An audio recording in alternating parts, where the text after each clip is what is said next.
morning, I'm speaking about Montessori education, a Montessori approach to human development. Montessori education follows and is guided by nature. It follows the natural human development of a child from birth to maturity. Cosmic education is an intrinsic part of Montessori education. Every living creature, plant, animal, has a natural way of sustaining itself, generation after generation. In order for education to be more sustainable for our future generations, we need to look at it in a very different way.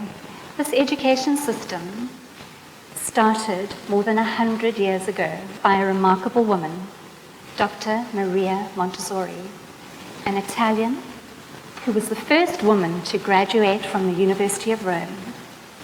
She graduated at the top of her class. Her interests in education came about through the plight of the child in the fields of education, psychology, sociology, philosophy. Her approach is known to be unsurpassed in helping the individual reach their full potential. The Montessori approach to human development is a preparation for life. In order to prepare an individual, their ability to stand in society and maintain it, we need to look at what are the things that allow an individual to become and to belong as a social human being. What are the things that allow an individual to adapt to their time and place in society as contributing members? What underpins Montessori education is something that is called the needs and tendencies of man. Within each individual, we have basic needs for food, shelter, and warmth. Once these initial needs have been met, we are gregarious and curious individuals. We like to interact in our environment. We're social beings, we like to communicate. In actual fact, communication is the one thing we cannot not do. We do it with everything in our being. The way we stand, the way we talk, the way we look, we engage and we communicate with everything. In order for us to get to know our world, we need a certain amount of order. Order in the environment helps us to become secure. It helps us to orientate ourselves to our time and place. And once those factors are in place, we like to explore.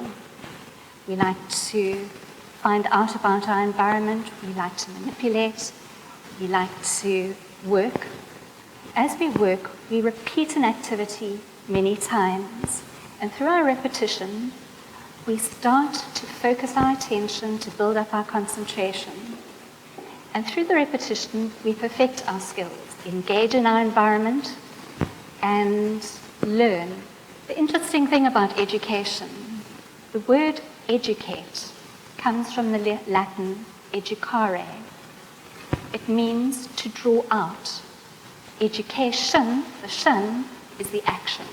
So this implies that within each individual, all of the tools that are necessary for an individual to become and belong as a social human being are within him. So what we need to look at then is what are the things that would allow an individual to reach their full potential. Dr. Montessori noticed that an individual on their path to adulthood goes through the 4 planes of development, blocks of time in an individual's life when certain things happen. These blocks of time are broken up into 6-year periods, 0 to 6, 6 to 12, 12 to 18, and 18 to 24. The first primary phase, 0 to 6, is a very practical phase. The 6 to 12 is much more intellectual. The 12 to 18 is practical again, and 18 to 24 is more intellectual. The primary phase, there is a lot of upheaval happening in an individual's life. And then the next phase is calmer. The 12 to 18, there is lots of activity happening again, lots of biological change. and the last phase is much calmer again. These phases are broken up into sub-phases, where there's marked upheaval, the red lines going upwards, 0 to 3, and corresponding calmer consolidatory periods. And this happens in every single phase of development. In the first phase of development, this primary construction of the individual, we have an individual that incarnates the totality of the environment onto the brain. The first phase is very much of an unconscious absorption mind. The 3 to 6-year-old is much more conscious. What we do in this particular phase of development is that we need to consider how a human being learns. We need to produce an environment that is conducive to allowing this to happen. But nature is very clever. It helps us in many ways. We have something that happens that is called a sensitive period, when we have a particular sensitivity and sensibility towards absorbing certain aspects of the environment. And this guides the absorbent mind. The absorbent mind is like a huge sponge. It takes in everything. The way that the 0 to 6-year-old engages is through the senses. They like to touch, they like to manipulate, they like to smell, they like to feel. In actual fact, we all do this. But in a time of a sensitive period, we do this with great facility.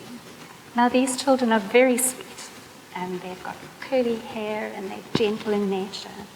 By the time you move on to the next phase of development, the sweetness of character changes somewhat. They are much more gregarious. They are interested in justice. They like to go around in herds. They are interested in their peers. And in actual fact, Dr. Montessori named it the age of rudeness and serenity. Anyone who's got a 6 to 12-year-old will understand what this means. What is interesting about them is that they like to engage with their world through the intellect, through their imagination, through abstracting. So Dr. Montessori, when asked, what do we give these children? She said, you must give them the world and more. She felt that emotionally, intellectually, psychologically, in every possible way, that these children were the strongest that they would ever be in life. She felt that they were capable of having all of the information up to a university age. So this means that you would have to look at how you would deliver this. You would have to consider that you couldn't do it in a rote learning fashion. So the teachers in these environments are consummate storytellers. They tell grand stories of how the earth began and how evolution happened. They ignite within these children a complete fascination for the rest of their life. The 12 to 18-year-olds are different. They're emotionally, intellectually, psychologically in a state of flux. They need a different kind of environment, an environment getting back to nature. So Dr. Montessori suggested something called the Erdkinder, children of the earth, where these children are developing their social personality, who they are in the world, and how they engage in the world. So she suggested that these children be allowed to live in a community away from parents, because their peers at this stage are much more important than their parents. It would be a micro-community that would engage in farming as is appropriate to their particular surroundings. If they were on a wine farm, all the aspects of wine farming would be engaged. They would also run a little hotel where parents could visit. They would do all the cooking, cleaning, managing.